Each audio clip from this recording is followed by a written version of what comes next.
وثناء لله والصلاة والسلام على رسول الله وعلى آله وأصحابه ومن والاه. أما بعد، إخواني في الله، السلام عليكم ورحمة الله وبركاته. ورمضان بين كتير waxaynu qaadanaynay casharadii ku saabsanaa bishan si qofka muslimka ah cibaadadiisa u garta cilmigeeda ay ugu dhawaato cibaadadaasi dhinaca aqbalka ilaahay baa aqbalka haya laakiin ay sharciga u waafaqdo. darsigeena ama casharkeena maanta wuxuu ku saabsan yahay waxyaabaha buriya soomka oo aad ay u muhiim tahay inay dadweynuhu ogaadaan, siba dadka maatida ah, dadka adigoo moodaya inay aqoontii leeyihiin sidaada wax badan baa haddana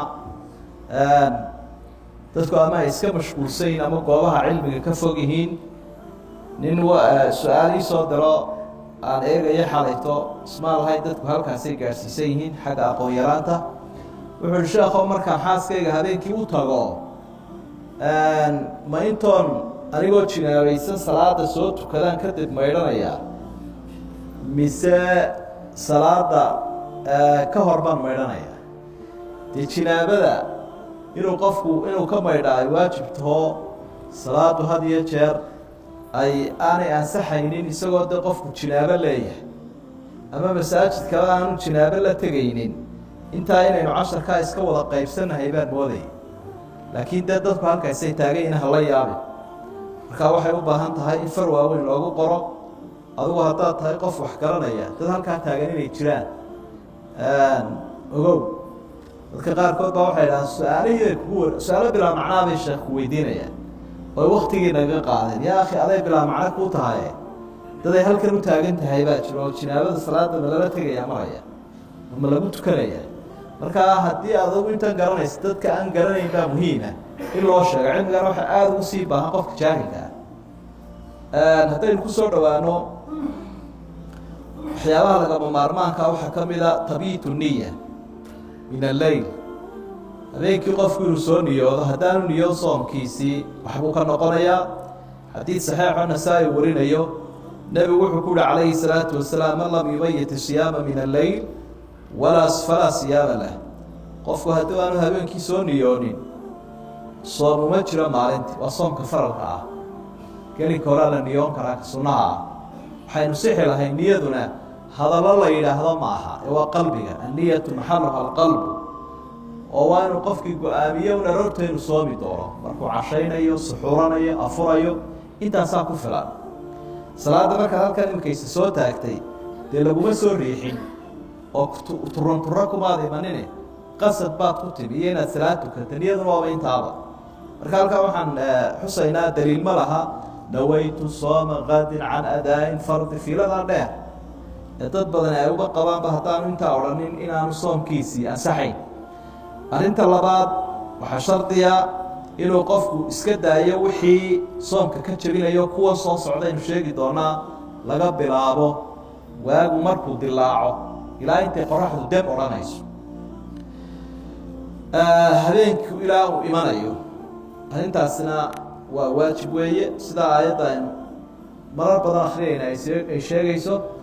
uma wakuluu washrabuu xataa yatabayana lakum alkhayd alabyadu min alkhayd alaswadi min alfajri uma atimu siyaama ila alleyl. soomka bilaaba marka waagu dilaaco ilaa gabalku intuu dhacayo soomka wada ayaa ilaahay u subxaana wa tacaala. waxyaabaha burinaya waxaa kow ka ah galmada. hadduu qofku xaaskiisa galmo u sameeyo iyada oo ay sooman yihiin, labadoodaba wuu ka burayaa. inay soo qalleeyaana waa waajib, inay toobad keenaana waa waajib, 2 bilood inay soo soomaana waa waajib. labadoodaba waa lagu leeyay sida jumhuurtu qabaan hadday labadooduba sooman yihiin. waxaa xaaraana inuu soomka sii jabiyo si uu galmo u sameeyo. ilaahay buu ku ogyahay oo wuu ku arkaya. ina rabbaka labilmirshaad. ilaahay dhabagal buu kugu jiraa, waxaad u jeedo wuu ogyahay. marka arrintaasina waa dembi weyn. nebiguna calayhi salaatu wasalaam ninkii uu la hadlaya wuxuu ku yihi qoor xore haddaad kari weydana 2 bilood oo xidhiidha soom, haddaad kari weydana 60 miskiin wax sii. marka qoortii imika ma jirta la xoreynayay labada arrimood oo kala weyn waxyaabaha soonka ka jabinaya waxaa ka mid a manida oo qofku iska keeno biyaha taranka oo isagu qasad uu leeyahay uu iskaga keeno noocay doonaysa laha ficil isagu leeyahay dhinacuu doonaya kaga soo wareego rasuulku sala allahu calayhi wasalam markii uu maaragtay taa ka hadlayey waxa uu xusay qofku yatruku dacaamahu wa sharaabahu wa shahwatahu min ajli xadiidkii bukhaari ee xadiid alqudsiga ahaa waxyaabuu ilaahay qofka ku ammaanay waxaa ka mid a shahwadiisa inuu ilaahay daraaddii uga tegayo marka haddaanu ilaahay daraaddii uga tegin soomkiisii waa kaasoo uu ka jabay sidaa daraaddeed qofka hadduu xaaskii la ciyaaro isagu markaa sabab uu leeyahay saa ay kaga yimaadaan qalihii baa lagu leeyahay isagoo waa maalinkaasoo qalaaya inu dee toobad keeno haddii qofku uu ishubo waa samayn karaa dhunkasho iyo la dhaqan iyo ciyaar iyo waxaa laakiin inta badan man xaama xawla alxima yushiku an yaqaca fiih qofka seeraha ku warwareegaa khatar wuxuu ugu sugan yahay inuu ku dhaco baasha nafina waa daciifo waxay gaari kartaa meel aanad qabanayn marka albaabku haynoo kala xidhnaado halkaa qolo waliba gaarkeeda u khalaaweynaysa caaisha waxay leedahay kaana rasuulu llaahi sala allahu calayhi wasalam yuqabilu wahuwa saa'im wayubaashiru wahuwa saa'im walaakinahu kaana amlakukum liirbi bukhaari iyo muslim baa wariyey waxaan taa ku jirin waxaan loo yaqaana ixtilaamka hadduu duhurkii seexdo qofka biyihii taranka ka yimaadaan soomkiisa waxba ma noqonayo waxa burinayo saddexaad cunista iyo cabitaanka qofku isaga oo u kasaya oo aan macnaha la qasbin oo aan isilowsanayn isagana soomkiisi waa jabaya sidaa ilaahayba aayadda dee cunitaanka joojiya waagu markuu bariyo haddii laakiin arrintu ay u dhacday isagoo aan u kasaynin soomkiisi waxba ma noqonayo qofka cuna ee caba isagoo isilowsan soomkiisa ha dhammaystira buu nabigu calayhi salaatu wasalaam ilaahay baa raashin iyo sharaab siiyo jaalis buu ka faa'idaystay lagulama xisaabtamayo qofka wixii aanu awooddiisa ka baxsan waxyaabaha qofka soomka ka jabinaya waxaa ka mid ah haddii uu dee biyihii sanka iskaga shubo xadiidkii laqiid waxa uu nebigu ku yihi wabaaliq fi listishaaqi ilaa an takuuna saa'iman inaad sooman tahay mooyaane biyaha sanka fiif dheh si aad xaggaa sare usoo maydho markaad weysiisanayso laakiin qofku markuu sooman yahay biyaha fiif odhan maayo intaasa kuubuu maydhaya markaa wixii la odhan jiray sankoo biyaha lagu shubo iyo afkiioo lagu shubo inay isku mid yihiin baa halkaa laga faa'iidaysanaya oo laga qaadanaya culimada waxay leeyihiin waxaa la mid ah cunitaankan iyo cabitaanka wixii qofka tamar kordhinaya dhiiggii uu isku shubay guluukoostii uu qaatay dawooyinkii faytamiinka ahaa ee qofka xoojinayay tamartiisa cunitaanun bay xisaabsan yihiin culimada qaarkood waxay ka dhigaan waxyaabaha buriya soomka inuu qofkii istoobo iskuma waafaqsano laakiin waa madhabaha qaarkood markaa inaad iska daysaa fiican oo aanad dhiig iska shubin oo aanad istoobin khuruujan min alkhilaaf adigoo khilaafka ka baxaya waxa soomkii toddobaadoo jebinaya inuu ka soo baxo ruuxii dumarka ahay dhiiggii dhalmada ama caadada way umushay hooyadii soomanaydba iyadoo laba kalifinoo heerkaa markay taagan tahay inay iska afurto ay tahay ila hooyo uur lahoo u dhowaatay inay dhasho waa la garan karayaa dhibkeedu halkuu gaadhsiisan yahay sharcigu kuma kalifin inay soonto ee waa inay iska cuntay soo qalayso laakiin hadday dhacdaba in dhiiggii dhalmadu ka soo baxo ama ilmahaba uu kasoo horreynayey soomkeedii wuu jabaya inay soontaana ma ansaxayo sidoo kale dhiiggii caadaduna waa la mid daqiiqadii maalinka u dambeeyey 5tii mirre u dambeeyey maalinkii ay soo soomanayd ayuu dhiiggii caadadu ka yimi qad badala sawmuha soomkeedii waa jabay nebigu calayhi salaatu wasalaam dumarka markuu qancinaya wuxuu lahaa alaysa idaa xaadat lam tusalli walam tasum xadiidkii saxiixu lbukhaari ku sugnaa nuqsaanu diin waxaa ka mid ah ninkii isagiioo soomkii wadun bay gabadhii kolba uu ka jabayaa waktigu cibaado ku qaadan karaya iyadii ka maqan markaa kolka ay dhiiggaa dhalmadu ka socdo inaanay dhiiggaa dhalmada iyo kaa caadadu inaanay soomaynin oo aanay salaadana tukanayn buu nebigu sheegay calayhi salaatu wasalaam xaydkiina wuxuu la mid nifaaskii macnaha waxa iyaduna la mid oo sideedaad oo soomkii ka jabinaya qofka inuu go'aansado inuu iska afro niyatul fitr saacada laga bilaabo oo bana furay mudaan waa jabinaya soomka hala ii soo dhigay qasad uu go'aan buu ku qaatay dee niyadiisii buu joojiyey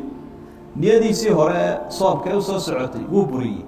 waa rasuulku wuxuu sallallahu alayhi wasallam inama al-a'malu bin-niyat camalka waxa lagu tixgeliyaa inama sihhatu al-a'mali manudatu bin-niyat camalku niyad buu ku ansaxaa niyad dee niyadii waa kansal gareey meeshuu ka saaray soomkiisi waa kaga jabaya soomku waxyaabuu kaga jabaya waxaa ka mid a ilaahay baynu ka magan galnay qofkii inuu gaaloobaba diintuu caayay ilaahay buu caayay rasuulkuu caayay afka intuu kala qaaday buu edab darro weyn oo intaa la eg sameeyey qul abillaahi wa aayaatihi wa rasuulihi kuntum tastahzi'uun qad kafart laa tactadiruu qad kafartum bacda iimaanikum ilaahay wuxuu ima ilaahay iyo aayadihiisiiyo rasuulkiisaa ku dheeldheelaysa markaasaa leedihiin waanu iska kaftamaynae umaanaan ka saynin waa gaalowdeen buu ilahay waxba ha cudurdaaranina waa qof ku jees-jeesay rasuulka iyo ilaahay iyo aayadihiisa ku afka kala qaado caayina maxaad u maraysa wuu ka sii weyn yahay